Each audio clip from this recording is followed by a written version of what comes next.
Question 6. Have the Gospels been accurately preserved down through the centuries?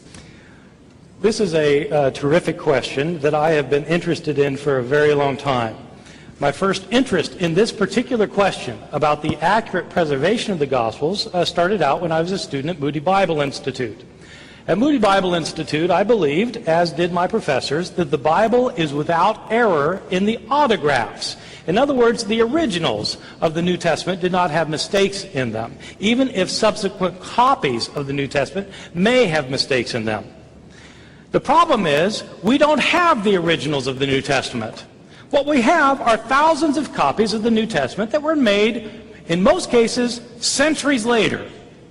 We don't have the originals. We have copies made centuries later. These copies that were made centuries later contain numerous mistakes, thousands of mistakes, tens of thousands of mistakes, hundreds of thousands of mistakes. This was a problem for me at Moody Bible Institute, and I decided that I wanted to learn more about the Greek manuscripts of the New Testament. I went to Princeton Theological Seminary to study with the foremost scholar in the field, Bruce Metzger. I devoted years of my life to this study. This has been the core of my research for the past 30 years. At some point, I came to the realization that my belief in the inerrancy of the autographs didn't make sense. If God inspired the Bible without error, why hadn't He preserved the Bible without error? I couldn't think of a good answer then, and I still can't think of a good answer now, even though I think I've heard every answer ever proposed. I couldn't any longer believe that God had inspired the originals because I was sure He had not preserved the original. Let me tell you now what I think about this entire situation, which is that we cannot know whether the Gospels have been preserved accurately through the ages, and I'm going to try and illustrate with you by explaining how it worked. Take the Gospel of Mark. Whenever Mark was written, say it was written in the year 65 or in the year 70, in the city of Rome, say, I don't know where it was made. Whoever wrote Mark put it in circulation, and somebody copied the Gospel of Mark. Then somebody copied that copy, and somebody copied the copy of the copy, then somebody copied the copy of the copy of the copy of the copy. And we don't have any of those copies. Everybody who copied the text made mistakes. Our first surviving copy of Mark probably dates to around the year 220 A.D. That is, 150 years after Mark was first produced. Our first complete copy of Mark comes from the year 350, about 280 years after Mark. We have lots of copies from later times. From thousands of years, if 1,000 years after Mark, we get lots of copies. When you compare all of these copies with one another, they all differ from one another.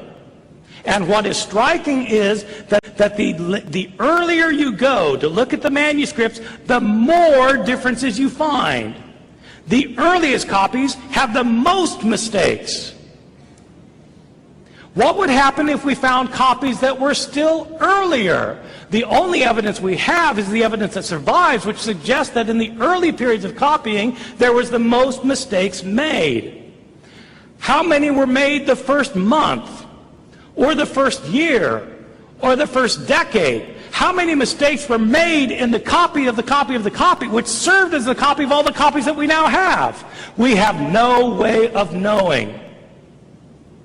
If Craig thinks that we have a way of knowing how the gospel was changed in its first 100 years, I want to know what the answer is, because I've worked on this problem for 30 years, and I don't know of a way to know, and I've never seen a good explanation.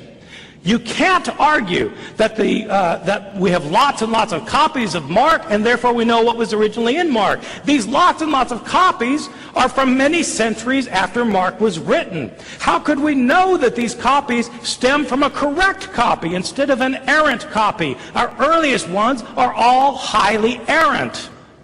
Sometimes you will hear Christian apologists say that the New Testament is the best attested book from antiquity, and therefore you can trust it.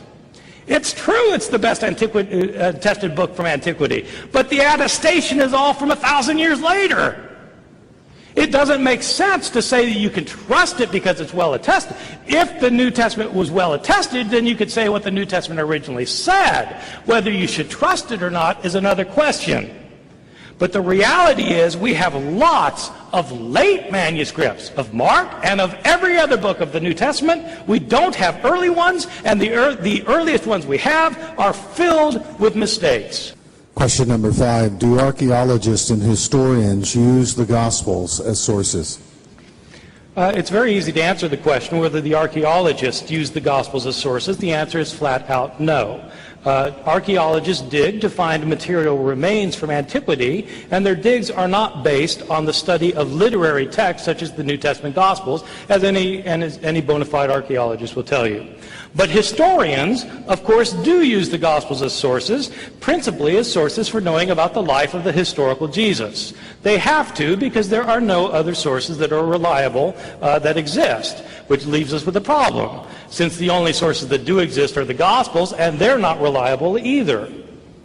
There's no doubt that the historical Jesus is the most important person in the history of Western civilization. There is no doubt of that at all, in my opinion.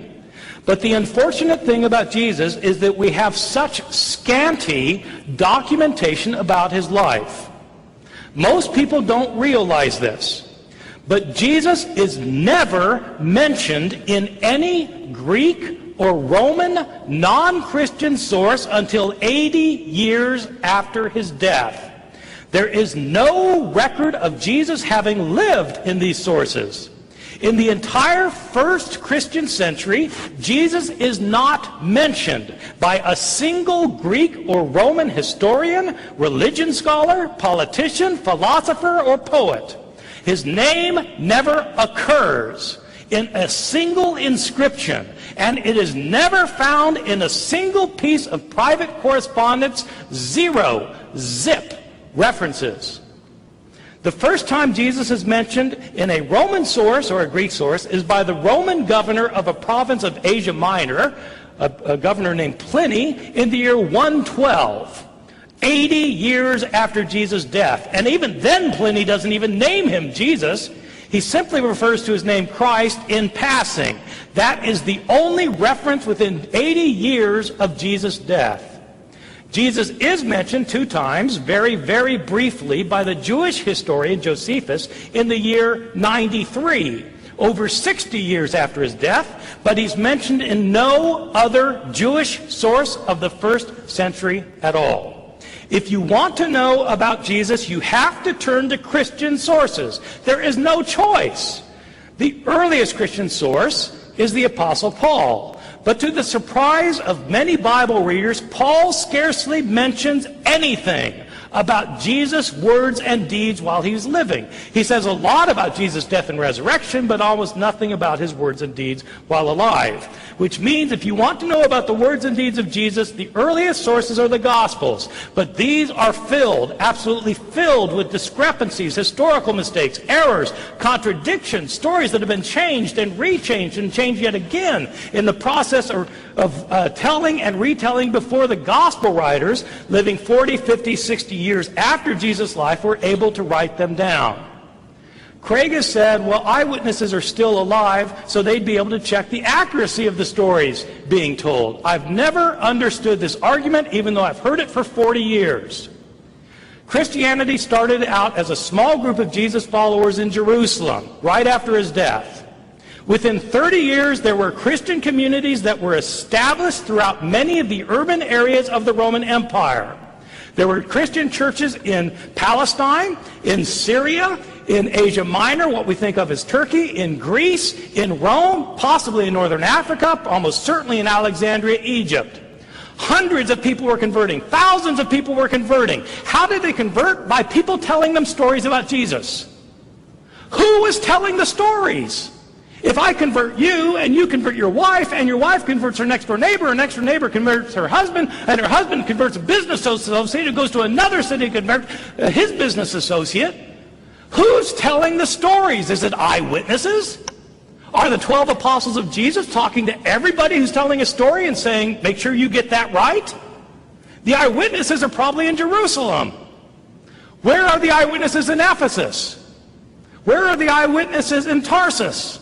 Where are the eyewitnesses in Alexandria? They are not there. The stories are changed and rechanged over the years so that historians have to use these Gospels very carefully and critically because they don't contain eyewitness reports, and we can't assume that what they say is historically accurate. Question number 7, our final question. Do scribal errors and textual variants significantly impact any teaching of Jesus or any important Christian teaching? Let me start by saying that when Craig says that the following view is a view of skeptics, that we don't have the originals, we have only copies, that thousands of copies have thousands and 10,000s of mistakes, when he calls that the view of skeptics, it's true that is the view of skeptics, and it's the view of non-skeptics. It's the view of every scholar who works in this field, including Craig. Everybody agrees. We don't have the originals, we have thousands of copies, and the thousands of copies have tens, if not hundreds of thousands of differences among them. Are any of these differences important, or are they all fluff? Did Jesus say, "Let the one who is without sin be the first to cast a stone at her"? It's a wonderful and familiar saying of Jesus, but it's based on a scribal variation that is an error. It was not originally in the New Testament Gospels, as Craig has just told us. Did Jesus say, "Neither do I condemn you. Go and sin no more"? Well, does it matter whether Jesus said it or not? Turns out it's only in a textual variant. It was not in the original New Testament. Did Jesus say, "Go into all the world and preach the gospel to the whole creation. He who believes in me and is baptized will be saved, but he who does not will be condemned"? It's found only in a textual variant. These are the signs that will accompany those who believe. In my name they will cast out demons. They will speak in new tongues. They will pick up serpents. And if they drink any deadly thing, it will not hurt them. They will lay their hands on the sick and they will recover. Does it matter if Jesus said it? It certainly matters to the Christian groups in the Appalachian Mountains who practice snake handling as part of their worship services. Did Jesus give the entire Lord's Prayer or just half of it, as in Luke? Does it matter? It depends on which manuscript you read. Or do other textual variants matter? Does it matter whether the doctrine of the Trinity is explicitly taught in the New Testament? The only verse that comes close to teaching it directly is 1 John chapter 5, verses 7 and 8. There are three that bear witness in heaven, the Father, the Word, and the Spirit, and these three are one. Does it matter if that's in the New Testament? Does it matter whether the Gospel of John ever calls Jesus the unique God or not? It's based on a textual variant. Does it matter whether the Gospel of Luke teaches a doctrine of atonement or not? The view that Jesus died for the sake of others. It depends on a textual variant. Does it matter if Jesus was in such agony before his arrest that he sweat blood? It's found in only a single textual variant of the Gospel of Luke. Does it matter that entire words, lines, paragraphs, and pages were left out by some scribes? Does it matter that there are numerous places in the New Testament where scholars cannot decide what the original text said? Does it matter that there are some places where we will never know what the original author said? Does that matter or not? Many evangelical scholars claim that it doesn't matter. But I don't believe them, because these scholars devote their lives to studying the Greek manuscripts. Why would they do that if it doesn't matter? Major evangelical seminaries raise hundreds of thousands of dollars for manuscript projects to study these manuscripts. Why would they do that if it doesn't matter? It does matter. Is the Bible a trustworthy, reliable guide? If so, what if we don't know what it originally said? For some people, these facts don't matter. And if you're one of them, well and good. But if you're someone for whom this does matter, then I would urge you to start reading and start thinking about the Gospels of the New Testament as critical scholars have described them.